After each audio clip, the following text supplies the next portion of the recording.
ओं श्री परमात्मने नमः। अथ अष्टमोध्यायः अक्षर ब्रह्म योग। अर्जुन कहिले, हे पुरुषोत्तम, ସେହି ब्रह्म कौन, अध्यात्म कौन, कर्म कौन एवं अधिभूत काहाकू कुहाଯାଇଛି, अधिदैव काहाकू कहନ୍ତି।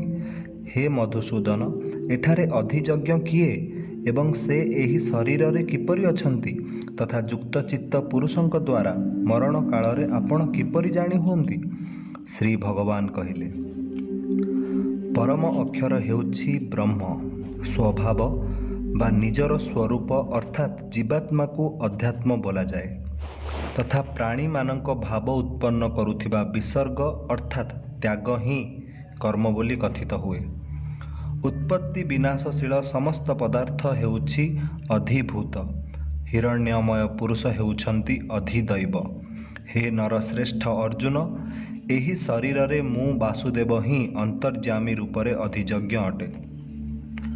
ଯେଉଁ ମନୁଷ୍ୟ ଅନ୍ତତଃ ଅନ୍ତକାଳରେ ହେଲେ ବି ମୋତେ ହିଁ ସ୍ମରଣ କରି କରି ଦେହତ୍ୟାଗ କରନ୍ତି, ସେ ମୋର ସାକ୍ଷାତ୍ ସ୍ୱରୂପ ପାଇଯାଆନ୍ତି।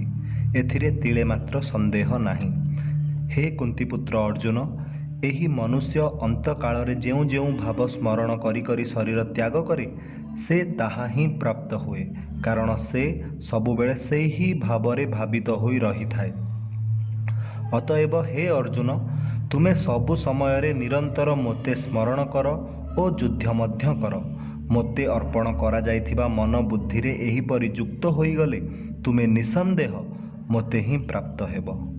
ହେ ପାର୍ଥ, ପରମେଶ୍ୱରଙ୍କ ଧ୍ୟାନର ଅଭ୍ୟାସ ରୂପକ ଯୋଗରେ ଯୁକ୍ତ ହୋଇ ଅନ୍ୟ ଆଡ଼େ ଯାଉନଥିବା ଚିତ୍ତ ଦ୍ୱାରା ନିରନ୍ତର ଚିନ୍ତନ କରୁଥିବା ମନୁଷ୍ୟ ପରମ ପ୍ରକାଶ ସ୍ୱରୂପ ଦିବ୍ୟ ପୁରୁଷଙ୍କୁ ଅର୍ଥାତ୍ ପରମେଶ୍ୱରଙ୍କୁ ହିଁ ପ୍ରାପ୍ତ ହୁଅନ୍ତି।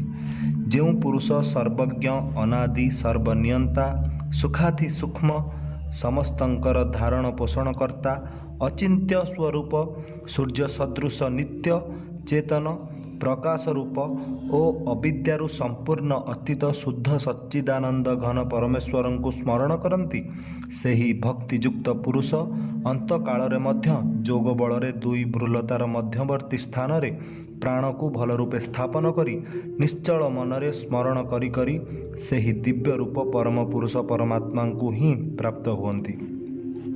ବେଦଜ୍ଞ ବିଦ୍ୱାନମାନେ ଯେଉଁ ସଚ୍ଚିଦାନନ୍ଦ ଘନ ରୂପକ ପରମ ପଦକୁ ଅବିନାଶୀ ବୋଲି କହନ୍ତି, ଆସକ୍ତି ଶୂନ୍ୟ ଯତ୍ନଶୀଳ ସନ୍ନ୍ୟାସୀ ମହାତ୍ମାମାନେ ଯାହାଙ୍କଠାରେ ପ୍ରବେଶ କରନ୍ତି ଏବଂ ଯେଉଁ ପରମପଦ ଚାହୁଁଥିବା ବ୍ରହ୍ମଚାରୀମାନେ ବ୍ରହ୍ମଚର୍ଯ୍ୟ ଆଚରଣ କରନ୍ତି, ସେହି ପରମପଦ ବିଷୟ ମୁଁ ତୁମକୁ ସଂକ୍ଷେପରେ କହିବି। ସକଳ ଇନ୍ଦ୍ରିୟର ଦ୍ୱାର ରୁଦ୍ଧ କରି ତଥା ମନକୁ ହୃଦୟରେ ସ୍ଥିର କରି ପୁଣି ସେହି ବିଜିତ ମନ ଦ୍ୱାରା ପ୍ରାଣକୁ ମସ୍ତକରେ ସ୍ଥାପନ କରି ପରମାତ୍ମ ସମ୍ବନ୍ଧୀ ଯୋଗ ଧାରଣାରେ ସ୍ଥିତ ହୋଇ ଯେଉଁ ପୁରୁଷ ଓମ୍ ଏହି ଏକାକ୍ଷ ରୂପକ ବ୍ରହ୍ମଙ୍କୁ ଉଚ୍ଚାରଣ କରି କରି ଏବଂ ତାହାର ଅର୍ଥ ସ୍ୱରୂପ ମୋତେ ଅର୍ଥାତ୍ ନିର୍ଗୁଣ ବ୍ରହ୍ମକୁ ଚିନ୍ତନ କରି କରି ଶରୀର ତ୍ୟାଗ କରନ୍ତି, ସେହି ପୁରୁଷ ପରମ ଗତି ପ୍ରାପ୍ତ ହୁଅନ୍ତି। ହେ ଅର୍ଜୁନ, ଯେଉଁ ପୁରୁଷ ମୋଠାରେ ଅନନ୍ୟ ଚିତ୍ତ ହୋଇ ସଦାସର୍ବଦା ନିରନ୍ତର ମୋତେ ଅର୍ଥାତ୍ ପୁରୁଷୋତ୍ତମଙ୍କୁ ସ୍ମରଣ କରନ୍ତି, ମୋଠାରେ ନିତ୍ୟ ନିରନ୍ତର ଯୁକ୍ତ ହୋଇଥିବା ସେହି ଯୋଗୀଙ୍କ ପାଇଁ ମୁଁ ସୁଲଭ ଅର୍ଥାତ୍ ମୁଁ ତାଙ୍କୁ ସହଜରେ ପ୍ରାପ୍ତ ହୋଇଯାଏ। ପରମ ସିଦ୍ଧି ପ୍ରାପ୍ତ ମହାତ୍ମାମାନେ ମୋତେ ପ୍ରାପ୍ତ ହୋଇ ଦୁଃଖର ଗୃହ ରୂପକ କ୍ଷଣଭଙ୍ଗୁର ପୁନର୍ଜନ୍ମ ପ୍ରାପ୍ତ ହୁଅନ୍ତି ନାହିଁ। ହେ ଅର୍ଜୁନ, ବ୍ରହ୍ମଲୋକ ପର୍ଯ୍ୟନ୍ତ ସମସ୍ତ ଲୋକ ପୁନରାବର୍ତ୍ତୀ, କିନ୍ତୁ ହେ କୁନ୍ତିପୁତ୍ର, ମୋତେ ପ୍ରାପ୍ତ ହେଲେ ପୁନର୍ଜନ୍ମ ହୁଏ ନାହିଁ, କାରଣ ମୁଁ କାଳାତୀତ ଏବଂ ସେ ସବୁ ବ୍ରହ୍ମାଦି ଲୋକ କାଳ ଦ୍ୱାରା ସୀମିତ ହୋଇଥିବାରୁ ଅନିତ୍ୟ। ବ୍ରହ୍ମାଙ୍କର ଗୋଟିଏ ଦିନ 1,000 ଚତୁର୍ଯୁଗୀ ଅବଧି ବିଶିଷ୍ଟ ଏବଂ ଗୋଟିଏ ରାତ୍ରି ମଧ୍ୟ 1,000 ଚତୁର୍ଯୁଗୀ ଅବଧି ବିଶିଷ୍ଟ ବୋଲି ଯେଉଁ ପୁରୁଷମାନେ ତତ୍ତ୍ୱତଃ ଜାଣନ୍ତି, ସେହି ଯୋଗୀଜନମାନେ କାଳର ତତ୍ତ୍ୱ ଜାଣନ୍ତି।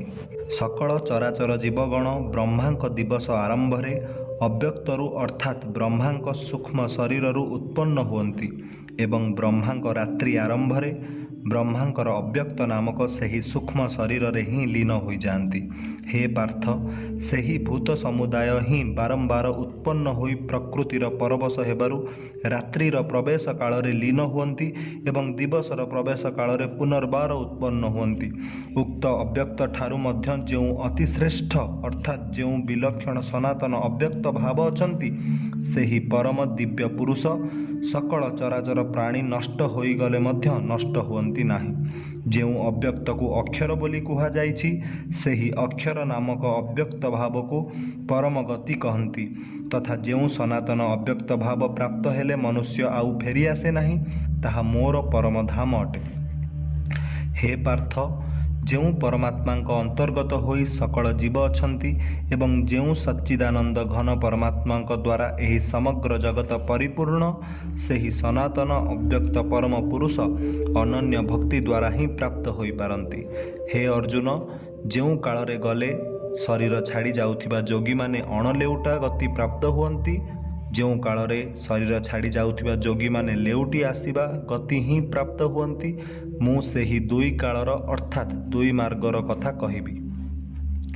जेउ मार्गरे ज्योतिर्मय अग्निर अभिमानी देवता, दिनर अभिमानी देवता, शुक्ल पक्षर अभिमानी देवता और उत्तरायण 6 मासर अभिमानी देवता अछन्ति, मृत्यु परे सेही मार्गरे जाइथिबा ब्रह्मवेत्ता जोगी माने सेही देवता मानक द्वारा क्रमान्वୟରେ निया जाई ब्रह्म को प्राप्त हुअन्ति।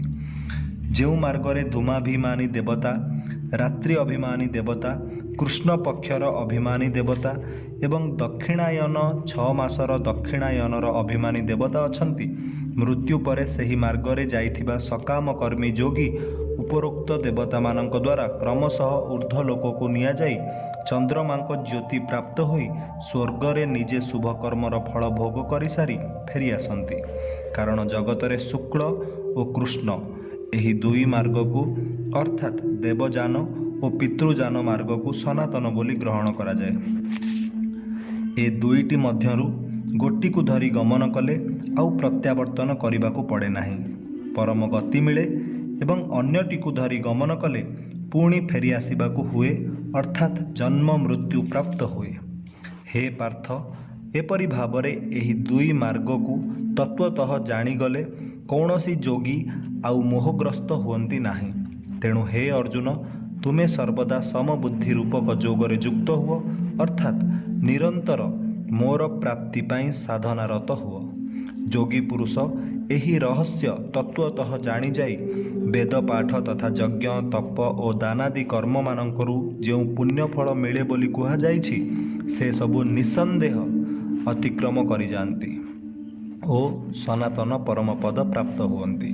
ओम तस्यादिति श्रीमद्भगवद्गीता उपनिषत्सु ब्रह्म विद्यायां योगशास्त्रे श्रीकृष्णार्जुन संवादे अक्षर ब्रह्म योगो नाम 8मोऽध्यायः।